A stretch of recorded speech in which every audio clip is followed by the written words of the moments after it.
Problem solve करेंगे students more on torque से related. हमारे पास स्टेटमेंट है द टॉर्क और turning effect of a force about a given point is given by r cross f where r is the vector from the given point to the point of application of f. Consider a force f is equals to minus 3 i hat plus j hat plus 5k hat.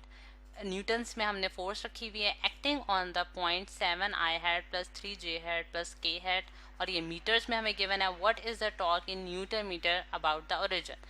अच्छा, अब सबसे पहले अगर हम statement के मुताबिक जो है वो अपना डाटा कलेक्ट कर लेते हैं, यानी कि जो जो चीज़ें हमें स्टेटमेंट में गिवन है। सबसे पहले हमें टॉर्क फाइंड आउट करना है जिसका फॉर्मूला वो कह रहा है r क्रॉस f है हमारे पास। फिर उसके बाद हमें f की वैल्यू गिवन है न्यूटन्स में, जिसकी वैल्यू अगर हम देखें तो हमारे पास वेक्टर्स की फॉर्म में क्या दी हुई है, -3 i hat plus j hat plus 5k hat. और हमारे ये न्यूटन्स में हमारे पास इसका यूनिट लिख दिया हमने।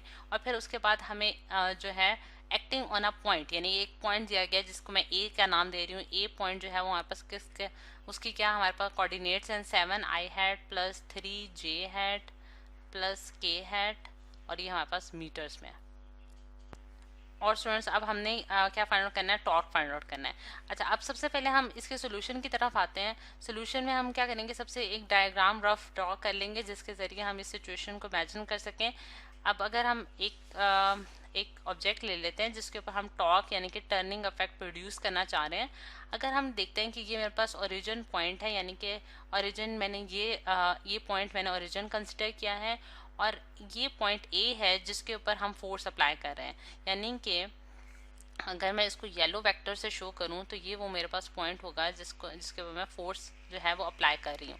अगर हम दोबारा स्टेटमेंट को पढ़ें तो हमें ये बताया गया है कि फोर्स जो है जो कि इतने न्यूटन्स की है acting on the point this, यानी कि वो इस पॉइंट पे एक्ट कर रही है, और उसकी वैल्यू हमारे पास कुछ इस तरह से है।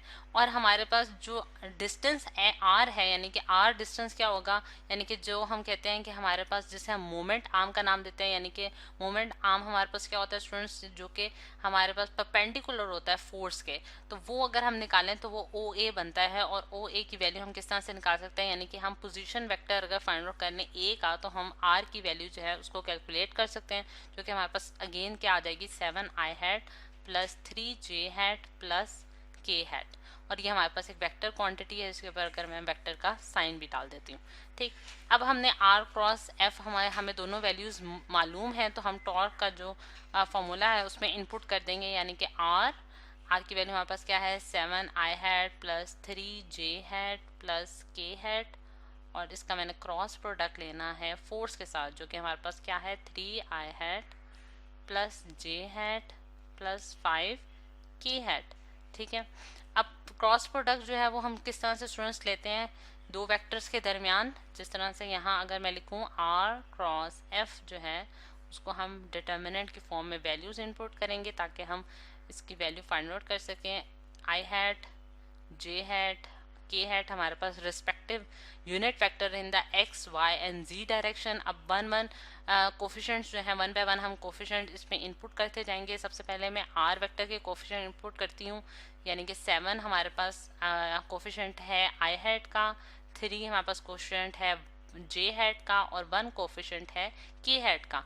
सिमिलरली मैं जो है f वेक्टर के भी कोफिशेंट्स इनपुट करती जाऊंगी इस डिटर्मिनेंट में, डिटर्मिनेंट लेने के लिए -3 1 और 5।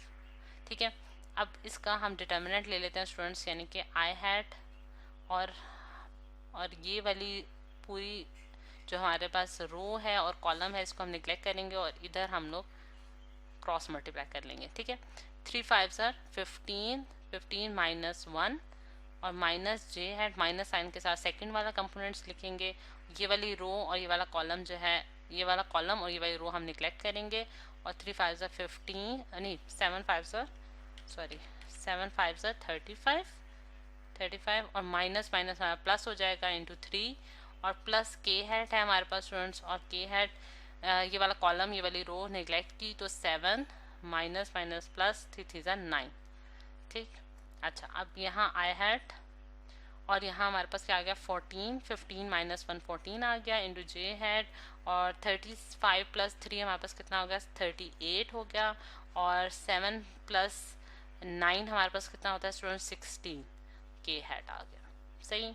अच्छा, ये वैल्यूज हमने निकाल ली। अब हम क्या करेंगे स्टूडेंट्स कि अब हम इसको 14 आई हैट माइनस 38 जे हैट और प्लस 16 के हेड ब्रैकेट सारी रिमूव कर दी हैं और ये मेरे पास आंसर आ गया जो कि मेरे पास क्या दे रहा है आर क्रॉस एफ, जो कि हमारे पास किसके बराबर है स्टूडेंट, बेसिकली टॉर्क के बराबर है। तो ये है टर्निंग इफेक्ट जो कि इस फोर्स की वजह से हमारे पास प्रोड्यूस हुआ है इस ऑब्जेक्ट में, जो कि हमने कैलकुलेट कर लिया और हमारे पास प्रॉब्लम जो है वो उसका आंसर हमने निकाल लिया है। और आंसर हमारे पास किस में आया स्टूडेंट्स, अगेन न्यूटन मीटर में आया है, क्योंकि हमारे पास फोर्स किस में है, न्यूटन्स में है, और आर हमने मीटर्स में मेजर किया है। तो मैं इसका यूनिट भी लिख देती हूँ न्यूटन मीटर्स।